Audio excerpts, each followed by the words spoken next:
പുറപ്പാട് അധ്യായം 28 പുരോഹിത വസ്ത്രങ്ങൾ. പുരോഹിതന്മാരായി എനിക്ക് ശുശ്രൂഷ ചെയ്യാൻ വേണ്ടി നിന്റെ സഹോദരനായ അഹറോനെയും അവൻ്റെ പുത്രന്മാരായ നാദാബ്, അബിഹു, എലയാസർ, ഇത്താമർ എന്നിവരെയും ഇസ്രായേൽക്കാരുടെ ഇടയിൽ നിന്ന് നിന്റെ അടുക്കലേക്ക് വിളിക്കുക. നിന്റെ സഹോദരനായ അഹറോന് മഹിമയും അഴകും നൽകുന്നതിന് അവനു വേണ്ടി വിശുദ്ധ വസ്ത്രങ്ങൾ നിർമ്മിക്കുക. അഹറോനെ എൻ്റെ പുരോഹിതനായി അവരോധിക്കാൻ വേണ്ടി അവന് സ്ഥാനവസ്ത്രങ്ങൾ നിർമ്മിക്കാൻ ഞാൻ നൈപുണ്യം നൽകിയിട്ടുള്ള എല്ലാ വിദഗ്ധന്മാരോടും നീ ആവശ്യപ്പെടുക. അവർ നിർമ്മിക്കേണ്ട വസ്ത്രങ്ങൾ ഇവയാണ്: ഉരസ്ത്രാണം, ഏഫോദ്, നീലയങ്കി, ചിത്രത്തയ്യലുള്ള അങ്കി, തലപ്പാവ്, അരപ്പട്ട. എനിക്ക് പുരോഹിത ശുശ്രൂഷ ചെയ്യാൻ അഹറോനും പുത്രന്മാർക്കും വേണ്ടി അവർ വിശുദ്ധ വസ്ത്രങ്ങൾ നിർമ്മിക്കട്ടെ. സ്വർണ്ണനൂൽ, നീലം, ധൂമ്രം, കടുംചുവപ്പ് എന്നീ നിറങ്ങളുള്ള നൂലുകൾ, നേർമയായി പിരിച്ചെടുത്ത ചണം എന്നിവ അവർ ഉപയോഗിക്കണം.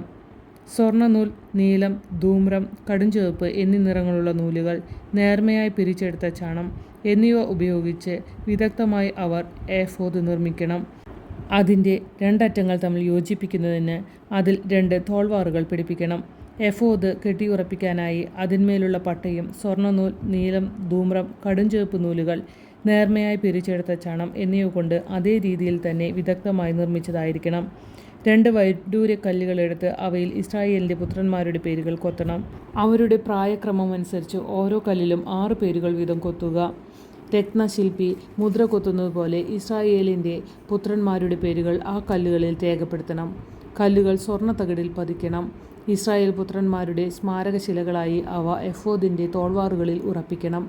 അവരുടെ പേരുകൾ കർത്താവിൻ്റെ മുൻപിൽ ഒരു സ്മാരകമായി അഹറോൻ തൻ്റെ ഇരുതോളുകളിലും വഹിക്കട്ടെ. രത്നം പതിക്കാനുള്ള തകിടുകൾ സ്വർണം കൊണ്ടുണ്ടാക്കുക. തനി സ്വർണം കൊണ്ട് കയറുപോലെ പിണച്ചെടുത്ത 2 തുടലുകൾ നിർമ്മിച്ച് അവ സ്വർണ്ണത്തകിടുകളുമായി യോജിപ്പിക്കുക. ന്യായവിധിയുടെ ഉരസ്ത്രാണം ചിത്രപ്പണികളോടെ നിർമ്മിക്കണം. അത് എഫോദ് എന്ന പോലെ സ്വർണ്ണനൂൽ, നീലം, ധൂമ്രം, കടുംചുവപ്പ് എന്നീ നിറങ്ങളുള്ള നൂലുകൾ, നേർമയായി പിരിച്ചെടുത്ത ചണം എന്നിവ കൊണ്ടാണ് ഉണ്ടാക്കേണ്ടത്.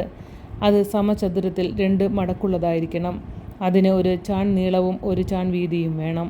അതിനുമേൽ 4 നിര രത്നങ്ങൾ പതിക്കണം. ആദ്യത്തെ നിരയിൽ മാണിക്യം, പുഷ്യരാഗം, വൈഡൂര്യം. രണ്ടാമത്തെ നിരയിൽ മരതകം, ഇന്ദ്രനീലം, വജ്രം. മൂന്നാമത്തെ നിരയിൽ പവിഴം, ചന്ദ്രകാന്തം, സൗഗന്ധികം. നാലാമത്തെ നിരയിൽ പത്മരാഗം, ഗോമേതകം, സൂര്യകാന്തം. രത്നങ്ങളെല്ലാം സ്വർണ്ണത്തകിടിലാണ് പതിക്കേണ്ടത്.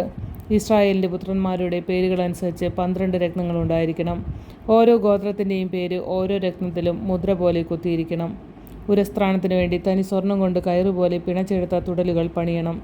സ്വർണം കൊണ്ട് 2 വളയങ്ങൾ നിർമ്മിച്ച് ഉരസ്ത്രാണത്തിൻ്റെ മുകളിലത്തെ 2 മൂലകളിൽ ഘടിപ്പിക്കണം. ഉരസ്ത്രാണത്തിൻ്റെ മൂലകളിലുള്ള 2 വളയങ്ങളിലൂടെ 2 സ്വർണ്ണത്തുടലുകൾ ഇടണം. തുടലുകളുടെ മറ്റേ അറ്റങ്ങൾ രത്നം പതിച്ച സ്വർണ്ണത്തകിടുകളിൽ ഘടിപ്പിച്ച എഫോദിൻ്റെ തോൾവാറിൻ്റെ മുൻഭാഗവുമായി ബന്ധിക്കണം. 2 സ്വർണ്ണവളയങ്ങൾ പണിത് അവ ഉരസ്ത്രാണത്തിൻ്റെ താഴത്തെ കോണുകളിൽ അവയുടെ ഉൾഭാഗത്ത് എഫോദിനോട് ചേർത്ത് ബന്ധിക്കണം. 2 സ്വർണ്ണവളയങ്ങൾ കൂടി നിർമ്മിച്ച് അവ എഫോദിൻ്റെ തോൾവാറുകളിലെ താഴത്തെ അറ്റങ്ങൾക്ക് മുൻഭാഗത്ത് അവയുടെ തുന്നലിനോടടുത്ത് എഫോദിൻ്റെ അലങ്കൃതമായ അരപ്പട്ടയ്ക്ക് മുകളിലായി ബന്ധിക്കണം.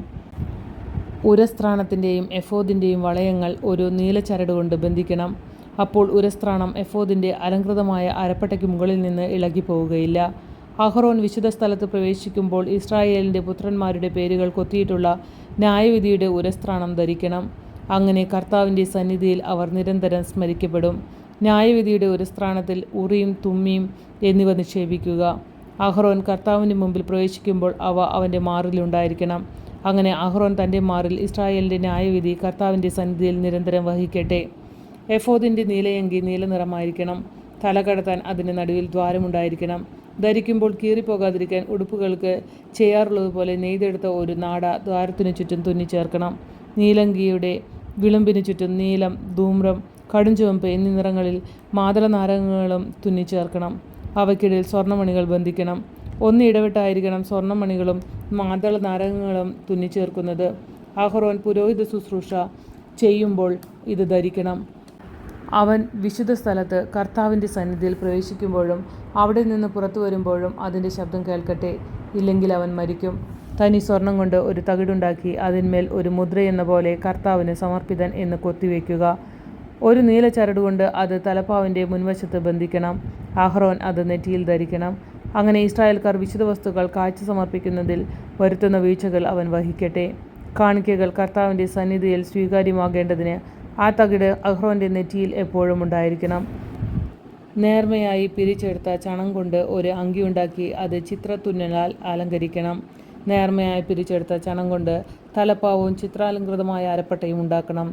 അഹ്റോൻ്റെ പുത്രന്മാർക്ക് മഹിമയും അഴകും ഉണ്ടാകേണ്ടതിന് അവർക്കായി അങ്കികളും അരപ്പട്ടകളും തൊപ്പികളും നിർമ്മിക്കണം. ഇവയെല്ലാം നിന്റെ സഹോദരനായ അഹ്റോനെയും അവൻ്റെ പുത്രന്മാരെയും നീ അണിയിക്കുക. അവർ എനിക്ക് പുരോഹിത ശുശ്രൂഷ ചെയ്യേണ്ടതിന് നീ അവരെ അഭിഷേചിച്ച് നിയോഗിക്കുകയും വിശുദ്ധീകരിക്കുകയും ചെയ്യുക. അവരുടെ നഗ്നത മറയ്ക്കാൻ ചണതുണി കൊണ്ട് അര മുതൽ തുടവരെ എത്തുന്ന കാൽച്ചട്ടകളും ഉണ്ടാക്കണം. അഹ്റോനും പുത്രന്മാരും സമാഗമ കൂടാരത്തിൽ പ്രവേശിക്കുകയോ വിശുദ്ധ സ്ഥലത്ത് ശുശ്രൂഷ ചെയ്യുന്നതിന് ബലിപീഠത്തെ സമീപിക്കുകയോ ചെയ്യുമ്പോൾ ഇവ ധരിക്കണം. ഇല്ലെങ്കിൽ അവർ കുറ്റക്കാരായി തീരുകയും മരിക്കുകയും ചെയ്യും. ഇത് അഹ്റോനും സന്തതികൾക്കും എന്നേക്കുമുള്ള നിയമമാണ്.